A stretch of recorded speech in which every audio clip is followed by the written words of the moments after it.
Right.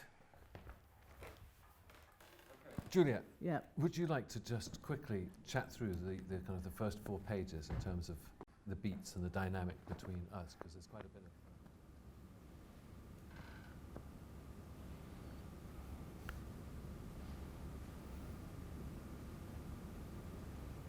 Do take Muriel out. She's looking so glum. Do take Muriel out. All her friends have gone. But after too much pressure, looking for them in the palace, she goes home to too much leisure. And this is what her life is. All her friends are gone, and she is alone. And she looks for them where they have never been, and her peace is flown. Her friends went into the forest and across the river, and the desert took their footprints, and they went with a believer. Ah, they are gone. They were so beautiful. And she cannot come to them. And she kneels in her room at night, crying, Amen. Do take Muriel out, although your name is death. She will not complain when you dance her over the blasted heath. That's awfully good, isn't it? Muriel is such a musical name. Sometimes I change that believer to deceiver, depending on who I'm reading to. Who or what is Stevie Smith? Is she woman? Is she myth? Ogden Nash.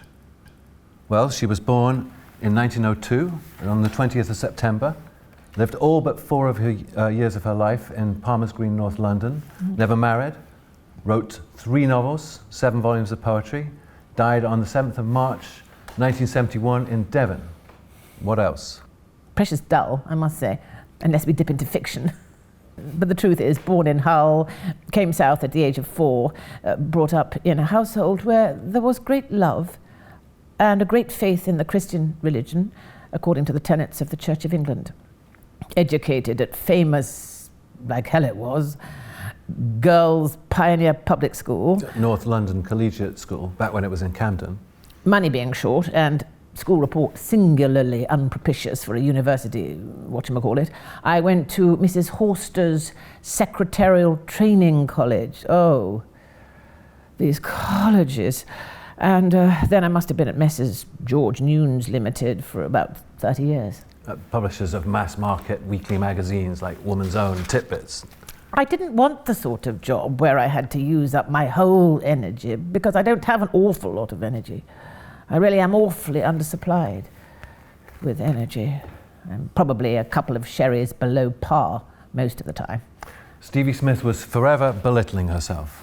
And taking her life at face value, a small and monotonous life, you would almost have to agree with her. The existence that she wore was a couple of sizes too small for her. And there was something extremely abnormal about her faith in normality.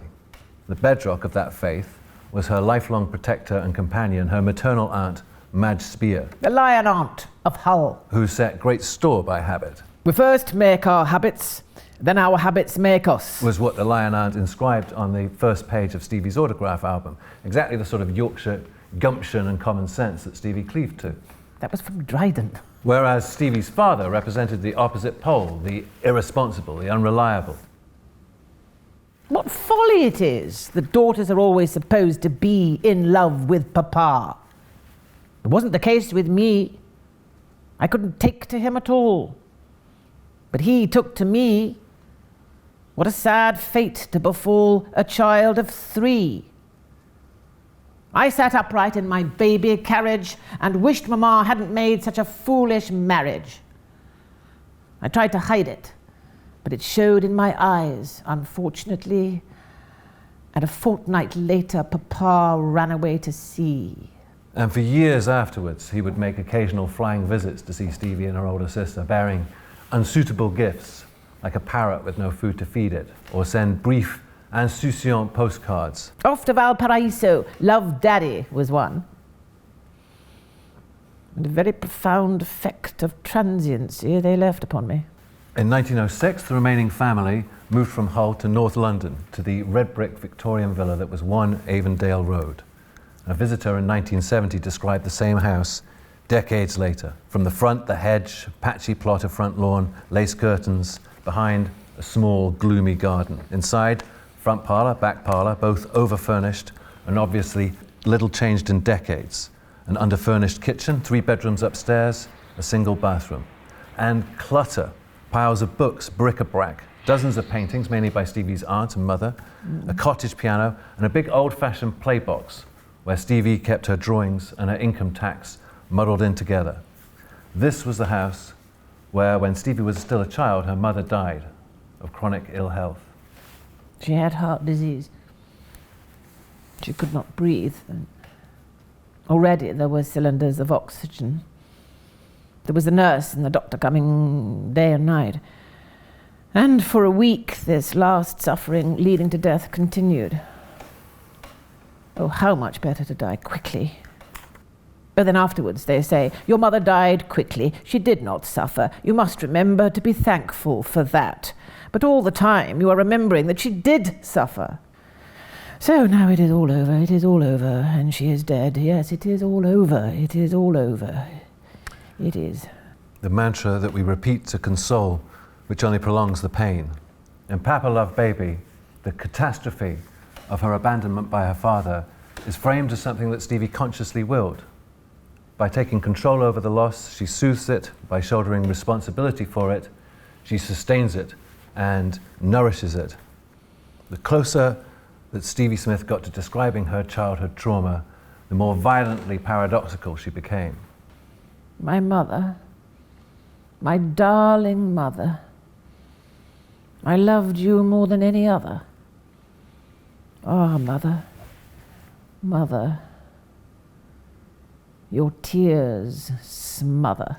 Like William Blake, she knew how to make bitter experience sound innocent, or stunted into a kind of innocence. I'll have your heart. If not by gift, my knife shall carve it out. I'll have your heart, your life. I do not love you, mother. I do not love another.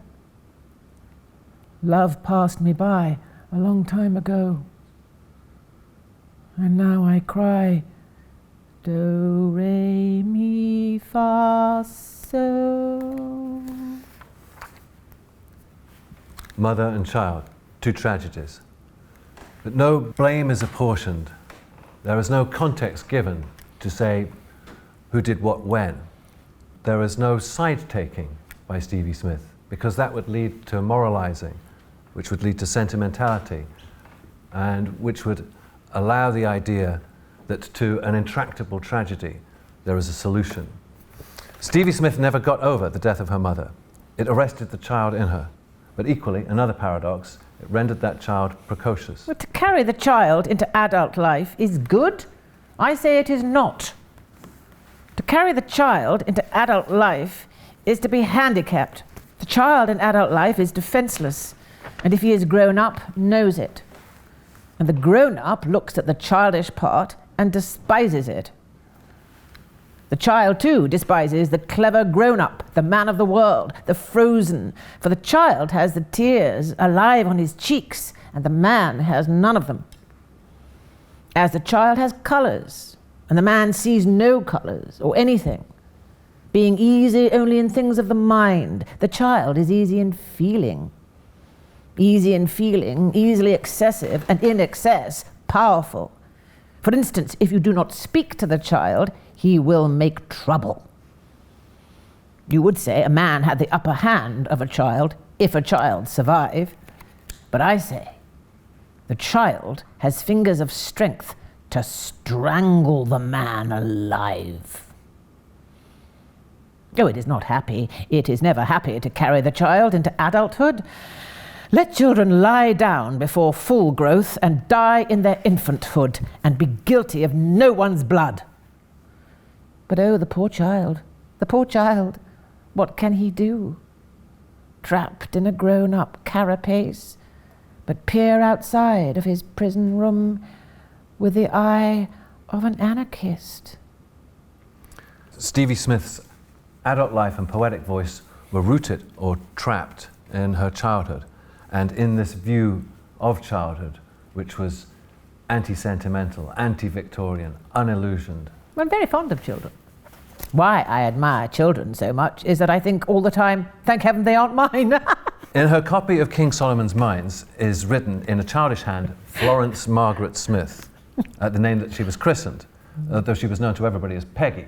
Peggy, with a faint Yorkshire accent by my aunt. And from Peggy to... I was riding on a London common on a sort of dull horse. It wouldn't move, so I stood up and kicked it, and all the little boys shouted, "Come on, Steve!" He was the favourite jockey at the time, Steve Donahue, and then that got to Stevie. Florence Margaret Smith, she wrote, 1 Avondale Road, Palmer's Green, North London, England, Northwest Europe, the galaxy, the universe, this universe. Something that everybody has done, but in the case of Stevie Smith, those coordinates were the map of her life. She carried the child, not just geographically, but poetically, spiritually, for the rest of her life. She loved her suburb, and in that late Victorian twilight, when England could still just about afford altruism, it was everything one imagines of suburban life: the Shakespeare reading society, the allotment growers club, the political clubs, the sports clubs, the parks. But she was never deaf to the snobbery that comes with social betterment. She had an ear, Seamus Heaney said, superbly tuned to the longueurs and acerbities, the nuanced understatements, the tactical intonation of educated middle-class speech. At the more expensive levels, the people have bridge parties and say of their neighbours, they are rather suburban.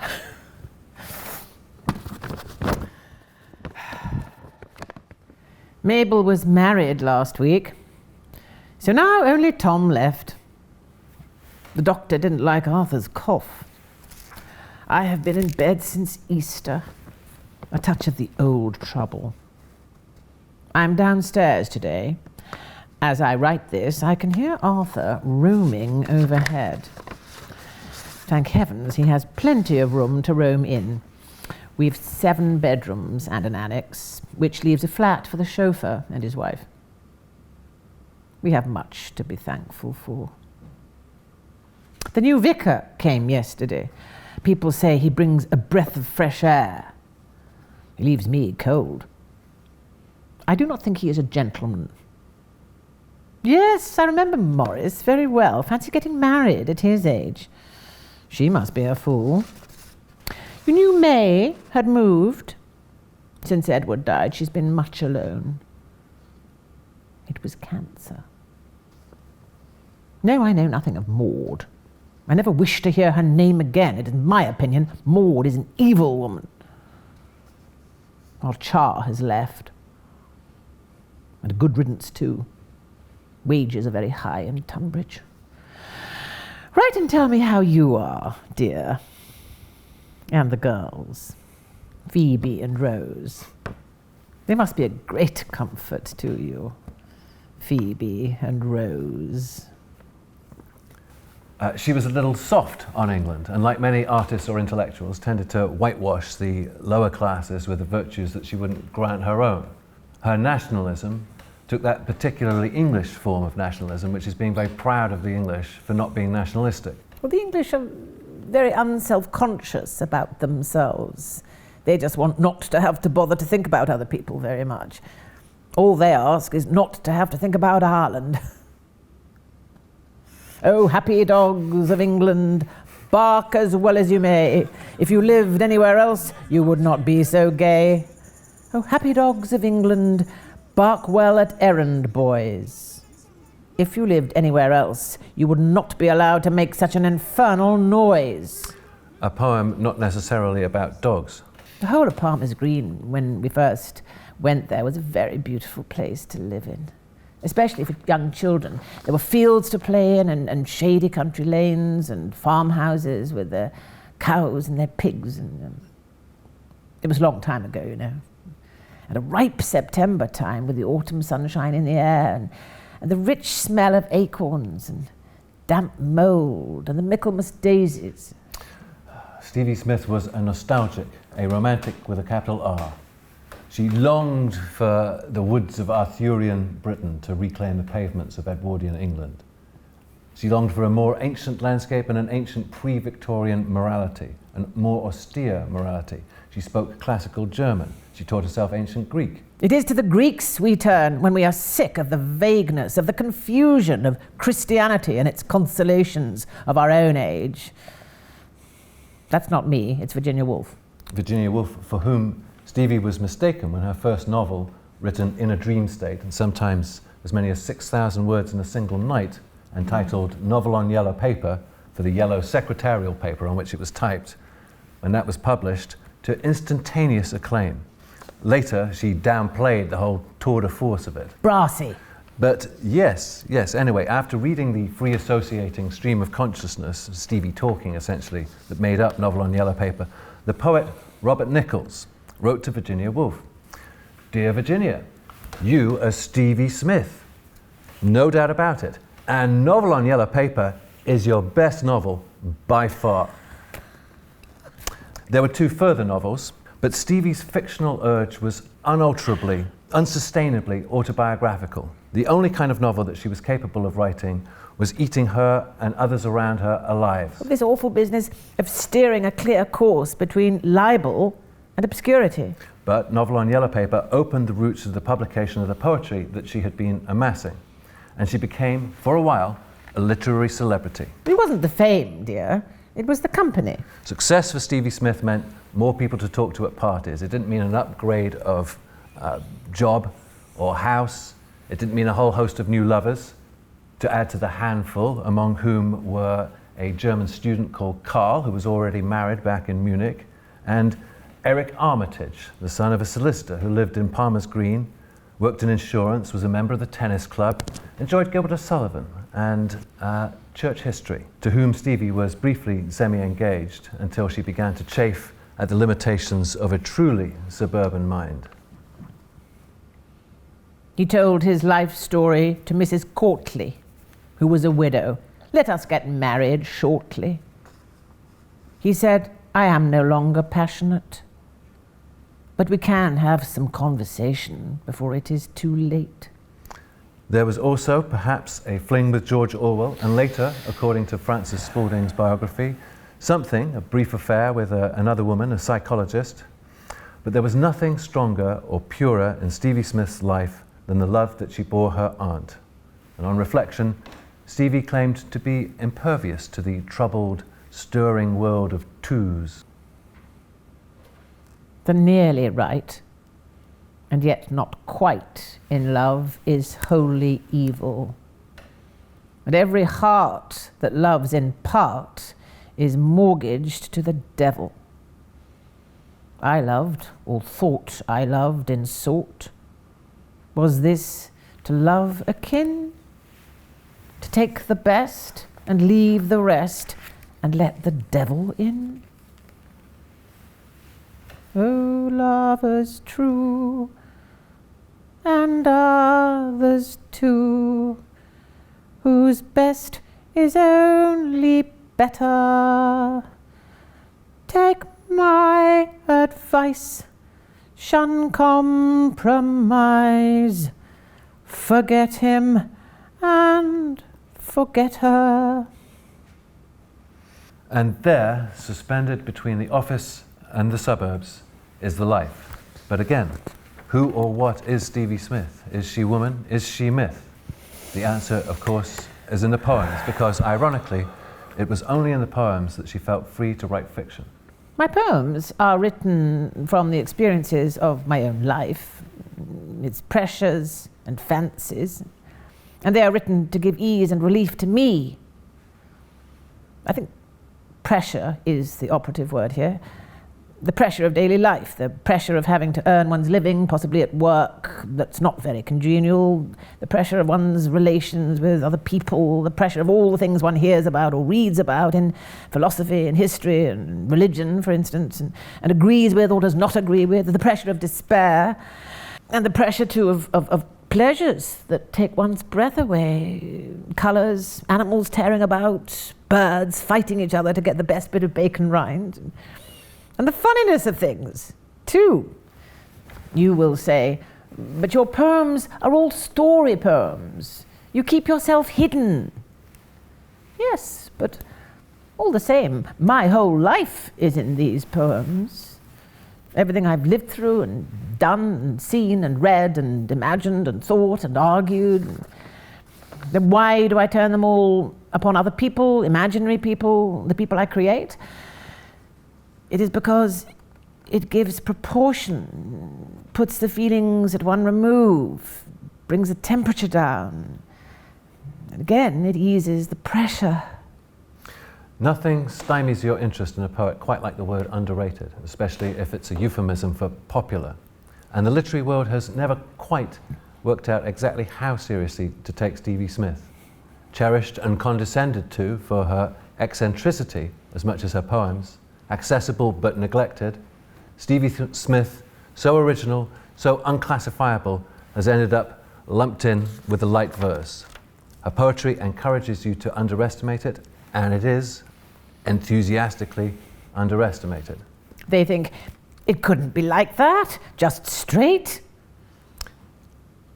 Oh, couldn't it? Will May, editor of the collected poems. She takes poetry seriously enough to risk being taken unseriously. She can rhyme lenta with Magenta, or ill-fed, Wilfred, or translate magna est veritas et prevailabit as great is truth and will prevail in a bit. But so can a lot of lesser poets, and she generally avoids comic rhymes, preferring half rhymes. And we think of her as a funny poet, but there isn't really a line in the whole of her work which you could quote to get a laugh. She is never facetious. She never gives you a beat for laughter to control or attempt to control the slipperiness of her tone. Very funny people don't court laughter. She's like Beckett, latently, silently funny, somewhere hard to locate, a little indifferent to its audience. I remember. It was my bridal night. I remember. An old man of 73. I lay with my young bride in my arms, a girl with TB. It was wartime, and overhead, the Germans were making a particularly heavy raid on Hampstead. What rendered the confusion worse, perversely, our bombers had chosen that moment to set out for Germany. Harry, do they ever collide? I do not think it has ever happened, oh my bride, my bride. An old man of 73, apparently the poem's speaker, remembers not his wedding night, but his bridal night. How disorientating, how strange, the nearly dead, or perhaps now dead, lying down to make love, perhaps make life with the dying. And the choice of the word bride over wife suggests that it's the young person, perversely, who is now dead. Paul Muldoon, the poet, relates the raid above to the raid below, and the bride's question, Harry, do they ever collide, to the unconsummation of this unlikely wedding night, the non-collision of opposite powers harmlessly passing through each other. Muldoon hears an echo of Keats in the references to TB and Hampstead, where Keats was living when he wrote Ode on a Grecian Urn, whose first line is, "Thou still unravished bride of quietness." He also hears the influence of Thomas Hardy's poem The Convergence of the Twain, about the collision of another star-crossed couple, the Titanic and its iceberg, where the coming together of the ship and its negative self is figured as a consummation.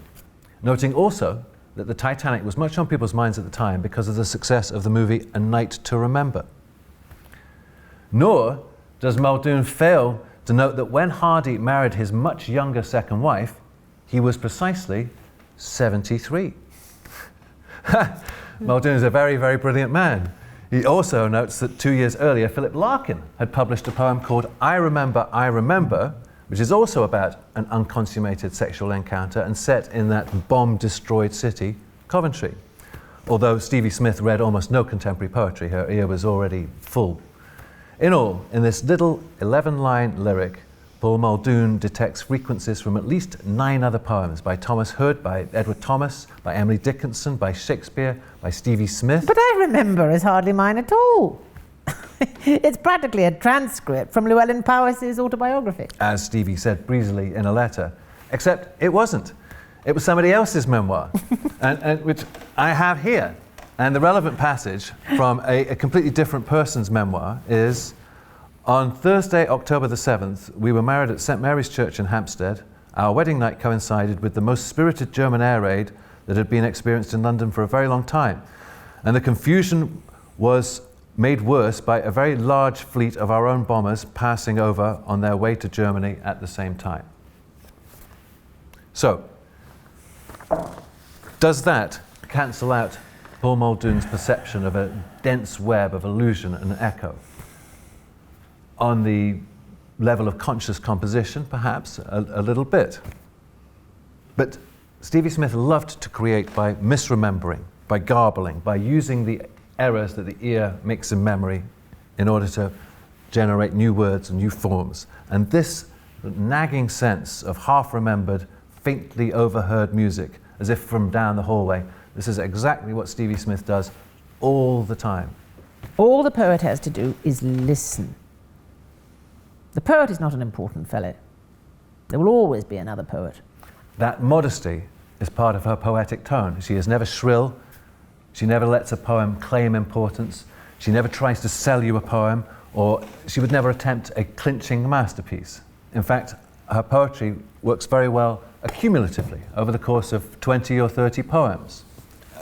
In what order you read them doesn't really matter. She was never precious about the order they were collected in, or which drawing went with which poem, which is part of the whole good manners of Stevie Smith's body of work.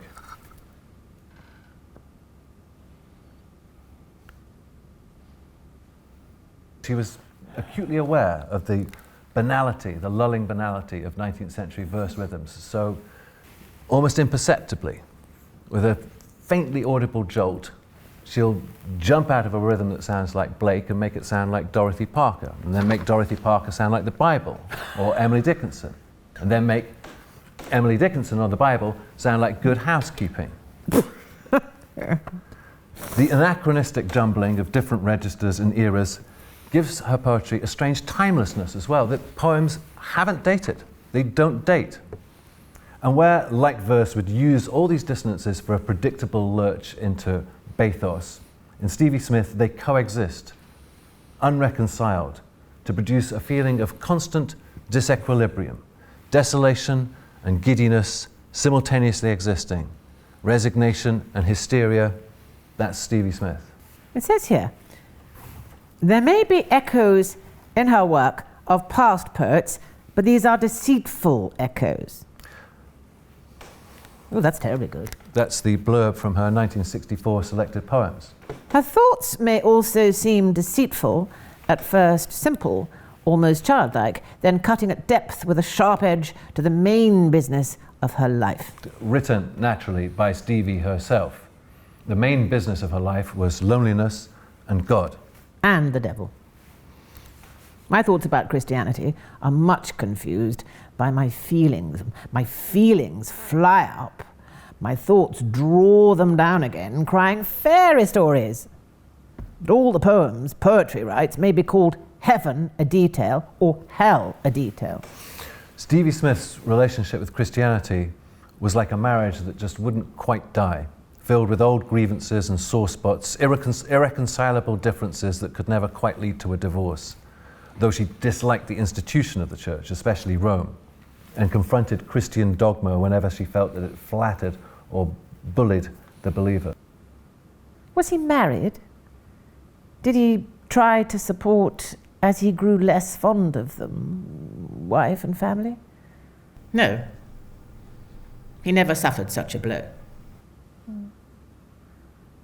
Did he feel pointless, feeble and distrait, unwanted by everyone and in the way? From his cradle, he was purposeful, his bent strong and his mind full. Did he love people very much, yet find them die one day? He did not love in the human way. Did he ask how long it would go on? Wonder if death could be counted on for an end? He did not feel like this. He had a future of bliss.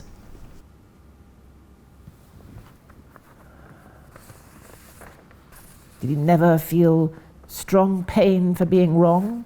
He was not wrong. He was right. He suffered from others, not his own spite. But there is no suffering like having made a mistake because of being of an inferior make. He was not inferior. He was superior. He knew then that power corrupts, but some must govern. His thoughts were different.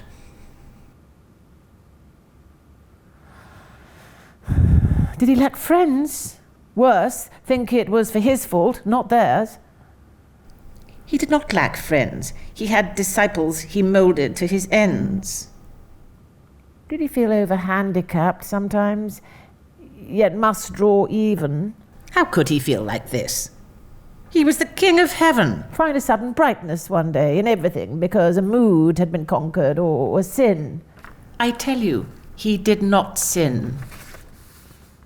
Do only human beings suffer from the irritation I have mentioned? Learn, too, that being comical does not ameliorate the desperation. Only human beings feel like this. It is because they are so mixed. All human beings should have a medal. A god cannot carry it. He is not able. A god is man's dole, you ass! He makes him up like this on purpose.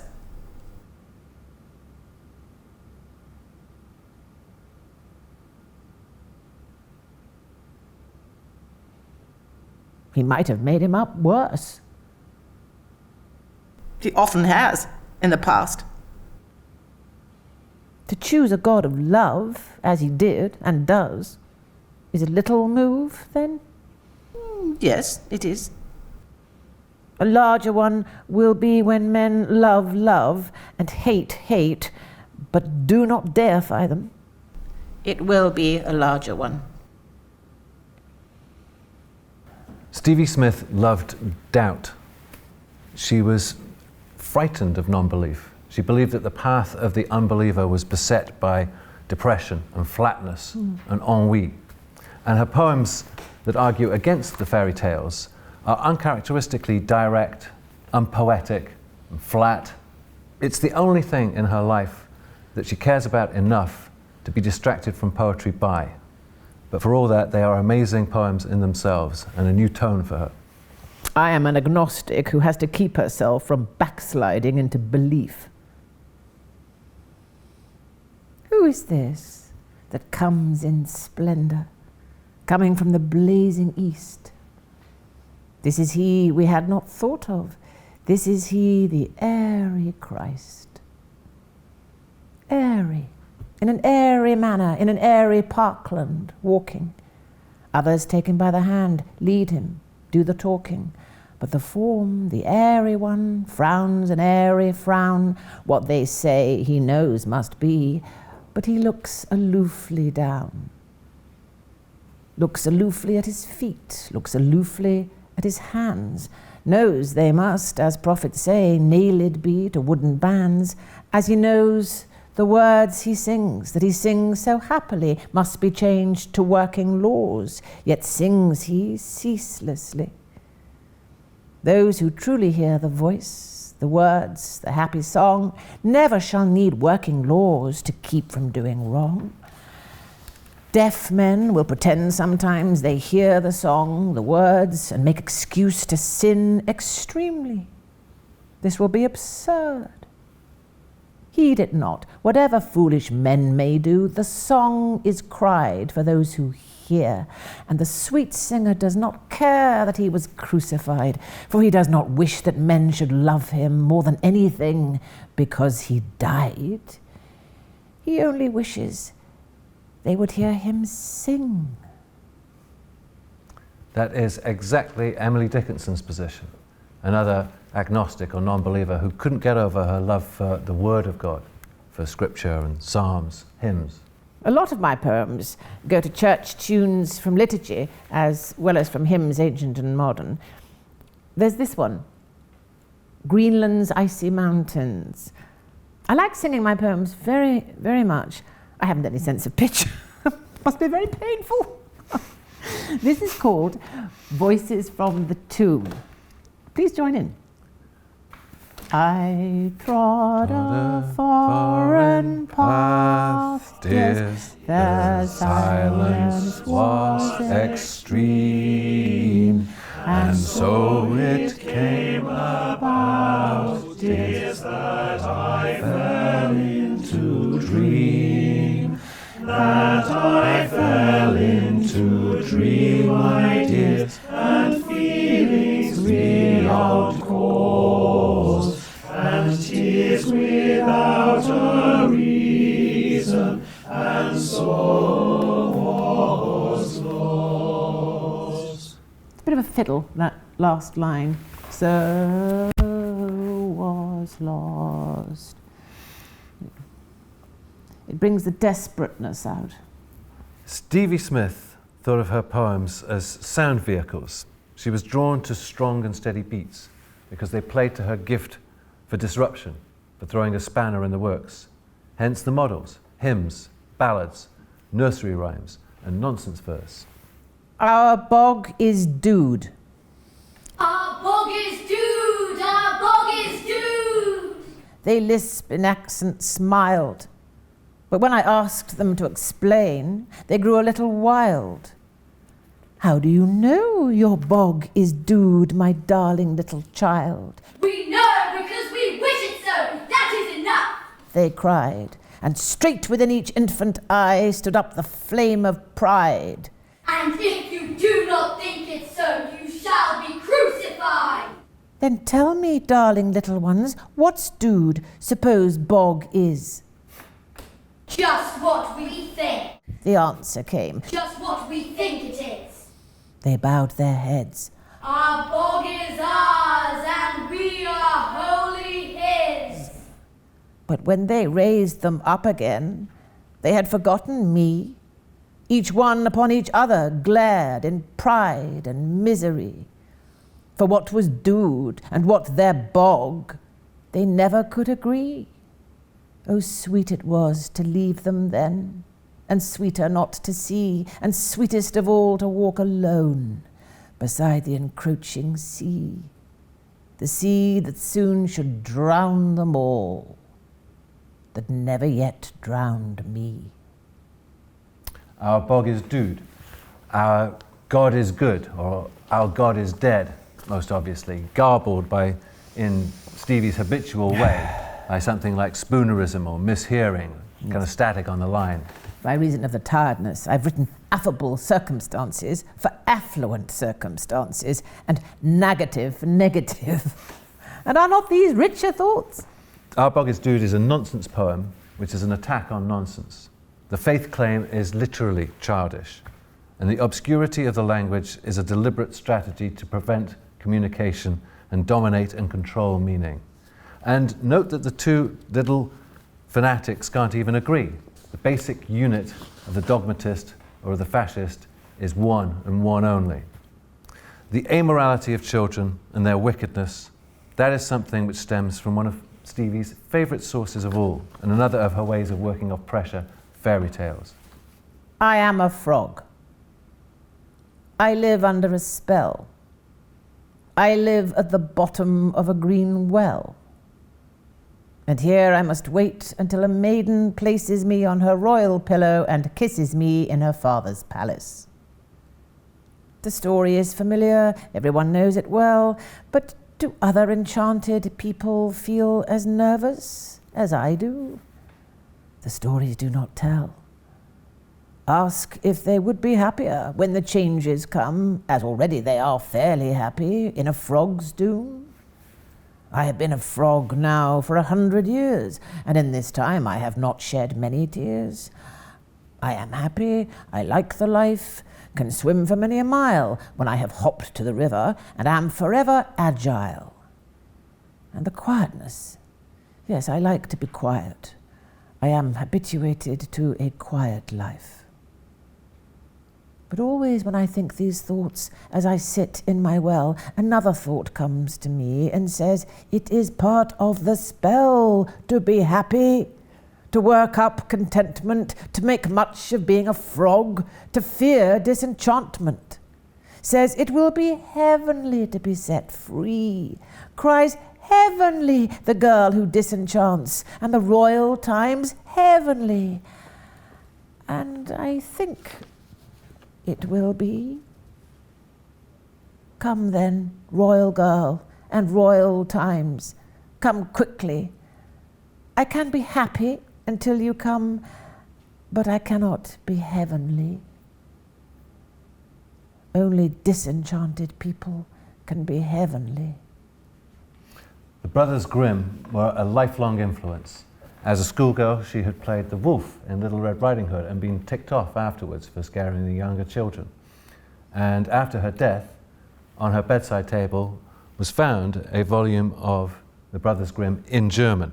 In her reworkings of the stories, with their interest in transformations, summary judgments, vengeance, Stevie Smith predates a whole generation of feminist writers like Sylvia Plath, and then Anne Sexton after her, Angela Carter, Muriel Spark perhaps, even someone like Paul Arago, fabulists who would re-establish this unsettling tension between the apparently adult and the childish right in the heart of English literature. Poetry is very strong and never has any kindness at all. She had a temperamental weakness for the dreamy lassitude of the Romantics and the 19th century, but her muse, her talent, was vehemently anti-romantic.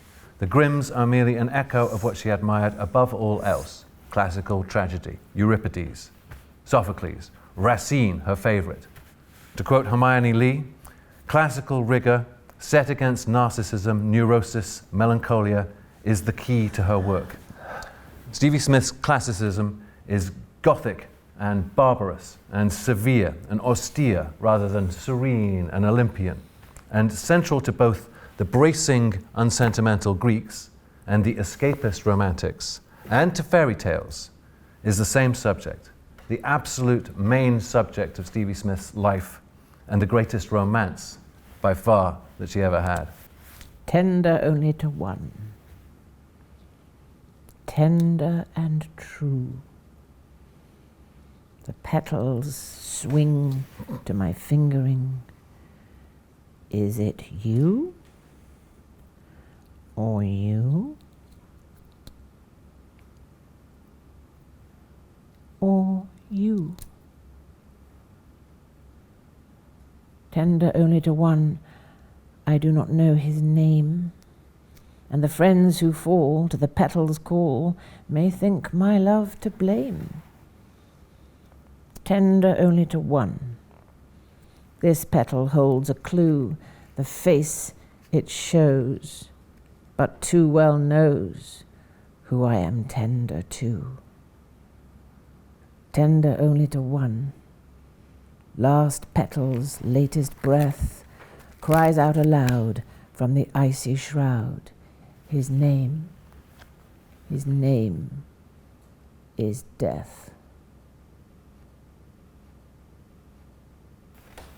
I actually thought of suicide for the first time when I was 8. The thought cheered me up wonderfully and quite saved my life. For if one can remove oneself at any time from the world, why particularly now? A point that she would make repeatedly. Death as servant, the only God who came when called, who gives power over life back to the human being, her only reliable gentleman caller. Not that she expected this caller to feel anything for her. She was happily unrequited. The knowledge we may truly find in the Greeks, glimpsed in their brightest moments and named necessity, is the knowledge we carry in our hearts with fear and delight, and it is this: there is no part of nature or the universe that is not indifferent to man. There is no love here and little Christianity. I like the icy, indifferent wind that blows across the flat fields of geological time. I like geological time. I like to think of geological time. It lifts the mind. It takes the weight off it. Death, in fact, is our only companion. But death is such a help, isn't it? It's always such a help. If people had to go on living forever, they could not possibly be cheerful. What is death like? There's nothing to write home about. A line that sounds like Peter Cook or Samuel Beckett. That short, dark passage to a future state, that melancholy riddle of a breath, that something or that nothing after death. Beckett? Dryden. Death is the scope of our immediacy. Dryden. Smith. Black March. I have a friend at the end of the world. His name is a breath of fresh air. He is dressed in grey chiffon. At least I think it is chiffon. It has a peculiar look, like smoke. It wraps him round. It blows out of place. It conceals him. I have not seen his face, but I have seen his eyes. They are as pretty and bright as raindrops on black twigs in March, and heard him say, I am a breath of fresh air for you, a change by and by. Black March, I call him, because of his eyes being like March raindrops on black twigs. Such a pretty time when the sky behind black twigs can be seen stretched out in one uninterrupted Cambridge blue as cold as snow. But this friend, whatever new names I give him, is an old friend. He says, whatever names you give me, I am a breath of fresh air, a change for you. Anyone reading Stevie Smith will at some point end up asking themselves, can she mean it? Is she for real? How much does her love of death, her acceptance of loneliness, her toying with suicide, how much is that part of a poetic persona? It's a testament to the strangeness and extremity of her whole poetic project that you should even ask the question, that the mixture between tone and subject is so strange and so alien that you should doubt her sincerity. And for another kind of answer, we should look to the tough, rather desolate years after the war when Stevie found herself neglected, remembered, if at all, as a quaint relic from the 1930s. I really am not one of the accepted. Far from it. And I don't know or see many writers. As a matter of fact, I think I've become old without having become famous. Always a mistake. And now they want young and famous writers, and if they can't find any, they invent them. 6th of March, 1945. Dear Kingsley. Kingsley Martin, the editor of the New Statesman at the time. I can't help wondering whether that poor beastly poem of mine can possibly have gone in yet, as, alas, I don't seem to have had a cheque. Not that one cares about the money, but the honour and the glory, etc., would be immensely gratifying, like coming successfully through an assault course. Assault and battery, I'm afraid you will think. The printer wrote, "The squirrel brings nits." Possibly true, but I wrote and prefer nuts. That letter got her 3 guineas, but in July, that poem was still not published. And this was at a time when what would become the movement was first stirring, a retreat from the inventions of modernism towards the empirical, the realistic, where poems accompanied by whimsical little sketches seemed even more than usually regressive and unserious, the sillinesses of a woman writer. And a typical reader of the post-war period felt that they had already got Stevie Smith. She was the faux naive one with the little cartoons. Down with creative talent! I have none. Down with creative talent! Kick it down! So cried Tom Snooks, a literary pundit. The tender talent lay where he had stunned it. He kicked the poor thing dead quite easily, and then he cried, "Hats off, my friends. It was a genius died." Oh, long live Tom. Long live his reputation. His proper name I'll give on application. Still at Newnes and Pearson, but with the literary double life, the parties and the gossip of the 30s and 40s behind her, this sociable woman who loved to talk, she was a very compressed poet and a very voluble person, was increasingly lonely and obscure. Of course, isolation can be very painful.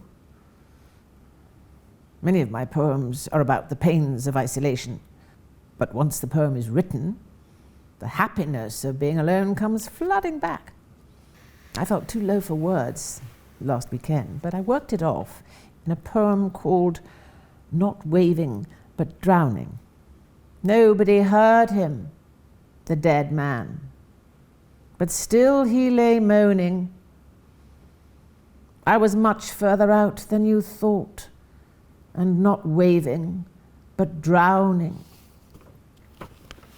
Poor chap, he always loved larking, and now he's dead.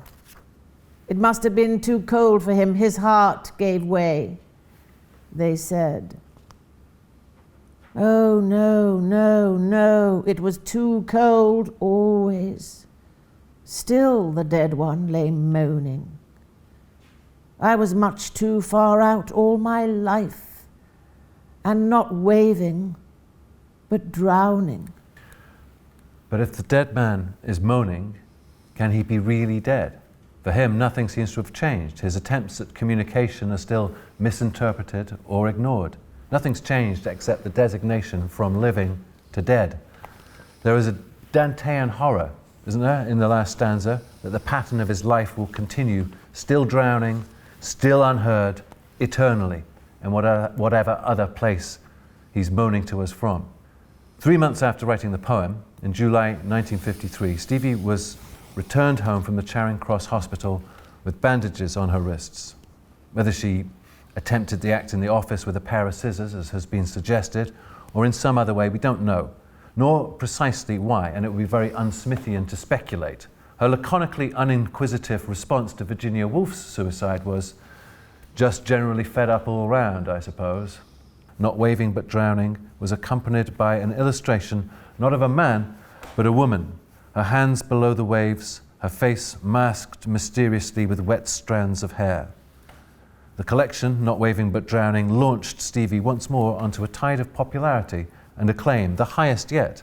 The following was growing, not least among the would-be suicides who thought they'd found a sort of figurehead. One lady asked me to tell her how to manage it, as she couldn't swallow pills.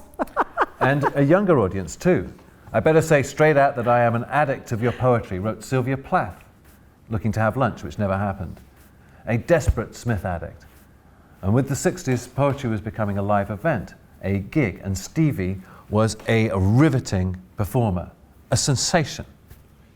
In among all that leather and denim, all that posturing and self-promotion, wrote the critic Al Alvarez, she could scarcely have been more out of place. But out of place is where the out of step belong. Is it any surprise that Stevie Smith, born syncopated, was already cool? She appeared at the Edinburgh Festival and Stratford-upon-Avon, gave a reading with Patrick Kavanagh. The old Irish harp. In John Lewis's Woman's Hour, The World of Books, the Royal Court for the Festival of Poetry, where she sat next to Robert Lowell. I thought his poems were awfully good, and he said he liked mine, before I said I liked his. Yet it was her very originality as a performer, this half-nun, half-schoolgirl persona, created in part to disguise and wrong foot. She was a conceptual artist who was so good at being a conceptual artist, people didn't realize she was a conceptual artist. Well, that helped fix the impression in the public's mind of Stevie Smith as this marginal, eccentric figure, some whimsical oddity. Nonetheless, in 1969, she was awarded the Queen's Gold Medal for Poetry. As she gave it to me, she said, "I don't know what you'll do with it." And I looked at it and I said, well, I suppose I could put a hook on it and put it round my neck. wear it round my neck. And then she motioned me, I think that's the expression, to sit down. There was a table between. They told me outside not to worry about when to come out because she'd ring a bell under the table. Well, the poor darling kept on asking questions about poetry, and I rather got the impression it wasn't her favourite subject. I got a bit nervous and I said, I don't know why, but I seem to have written rather a lot about murder lately. And the smile got rather fixed. The more shame that Aunt Madge, a staunch Tory, did not live to hear the anecdote. In 1968, at the age of 96, at the end of a decade in which she'd been increasingly dependent on Stevie, she died of a stroke. I miss Aunt awfully. I like it now.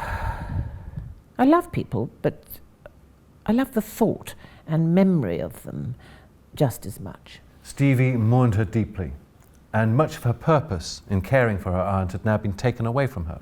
And the death of a parent or a parental surrogate can also feel like the removal of the figure that stands between us and our own death. It is like being drawn into a race of water before it gets to the waterfront. It gets quicker and more exciting the nearer you get to this mysterious and oh, how mysterious it is. God the Eater. There is a God in whom I do not believe, yet to this God my love stretches. This God whom I do not believe in is my whole life. My life. And I am His. Everything that I have of pleasure and pain, of bitter pain and men's contempt, I give this God for Him to feed upon, as He is my whole life, and I am His. When I am dead, I hope that He will eat everything I have been and have not been, and crunch and feed upon it and grow fat, eating my life all up, as it is His. But still, she did not call on death. The party was nearly over, her friends were gone, and yet there was still life to live for. The grass is green. The tulip is red. A ginger cat walks over the pink almond petals on the flower bed. Enough has been said to show it is life we are talking about. Oh, grateful colours, bright looks. Well, to go on, fabricated things too. Front doors and gates, bricks, slates, paving stones are coloured, and as it has been raining and is sunny now, they shine. Only that puddle, which reflecting the height of the sky quite gives one a feeling of vertigo, shows no colour, is a negative. Men, seize colours, quick, heap them up while you can. But perhaps it is a false tale that says the landscape of the dead is colourless. That puddle reflecting the height of the sky, the flaw in the system, showing no colour, is that not recycled into the window in Philip Larkin's High Windows, which shows nothing and is nowhere and is endless, written afterwards? Larkin paid Stevie the ultimate Larkin compliment when he said that her poems speak with the authority of sadness. Yet at her best, in poems like Grateful Colours, Bright Looks, Stevie Smith can make Philip Larkin's morbidity look shrill. She teases death and flirts with him where Larkin can only shudder. And Grateful Colours, Bright Looks, the adjectives are attached to the wrong nouns in a giddy blurring of transfer. Yes, what's the milk? Fine for that. The milk? The snow, the thing from the ear to the point of the pen. The word?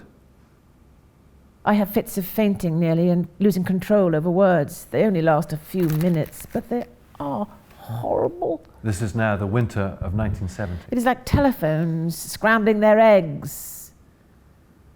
But I never managed for about 10 minutes at least to spike any proper eggs. To break. Hey-ho. It's only when I'm getting really tired that those fits come on. The mind has a blackout but remembers forgetting, which is worse than just forgetting.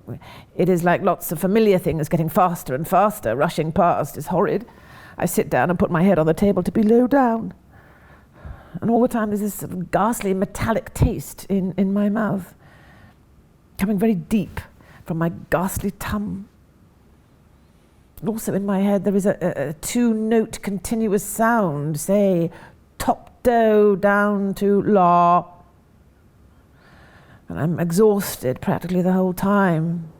The fits only come when I'm very tired. Oh, I said that. Oh, what is the matter? I long to die, really, unless my news of speech gets better. She got up and went away. Should she not have? Not have what? Got up and gone away. Yes, I think she should have. Because it was getting darker. Getting what? Darker. Well, there was still some day left when she went away. Well, enough to see the way. And it was the last time she would have been able. Able? To get up and go away. It was the last time, the very last time, for after that she could not have got up and gone away anymore. Fainting, bowel problems, memory loss, and cruelest of all for this conversationalist and performer, aphasia. Not only too tired, but now too sick for words, Stevie had a brain tumour, and these were its symptoms, which she recorded in a school exercise book. And the last pages are filled with drafts for what would be her final poem. Come, murder. Her last poem, Come Death, with the word death circled. Come, death, too. She had already written a poem with the same title, the representative title of her oeuvre. It was her final poem and her final performance, delivered faultlessly to the amazement of a visiting friend sitting cross-legged on her hospital bed in Torbay, the day before the biopsy, when the tumour was found to be past operating on. Come, death, too. I feel ill. What can the matter be? I'd ask God to have pity on me, but I turn to the one I know and say, come, death, and carry me away. Ah, me, sweet death, you are the only God who comes as a servant when he is called, you know. Listen then to this sound I make. It is sharp. Come, death. Do not be slow. Stevie Smith died on the 7th of March 1971. Her reputation high, but still uncertain, still troubling the categorizers and compilers of canons, as it still is. She was in love with death, but no more than she was in love with life. Like the Stoics, she embodied the maxim that life is a preparation for death, but she never flattered herself that Stoicism was being brave. Still, her courage in the face of despair, the courage to stay so true to herself in the face of despair, defines her work. The poet and critic Richard Church said this: her poetry is a garment worn with courage by a tragic spirit. The tragedy is there because in almost every phrase she utters, not excepting the many witty ones, her purpose is to explore the cavities of pain and to find a way out of their horror and darkness. There's a terrible lot of fear of life in my poems. I love life. I adore it, but only because I keep myself well on the edge.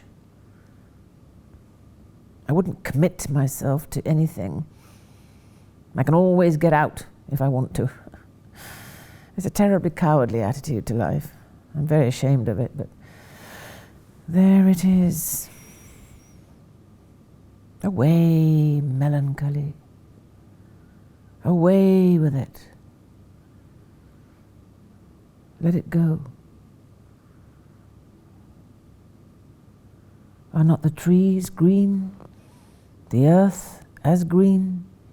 Does not the wind blow, fire leap, and the rivers flow? Away, melancholy. The ant is busy, he carrieth his meat, all things hurry to be eaten or eat. Away, melancholy. Man too hurries, eats, couples, berries. He is an animal also, with a hey-ho melancholy, away with it, let it go. Man of all creatures is superlative. Away, melancholy. He of all creatures alone raiseth a stone. Away, melancholy. Into the stone, the god pours what he knows of good, calling good God. Away, melancholy. Let it go. Speak not to me of tears, tyranny, pox, wars, saying, can God, stone of man's thoughts, be good? Say rather, it is enough that the stuffed stone of man's good growing by man's called God. Away, melancholy.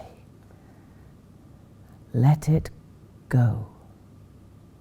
Man aspires to good, to love sighs, beaten, corrupted, dying in his own blood, lying, yet heaves up an eye above, cries, love.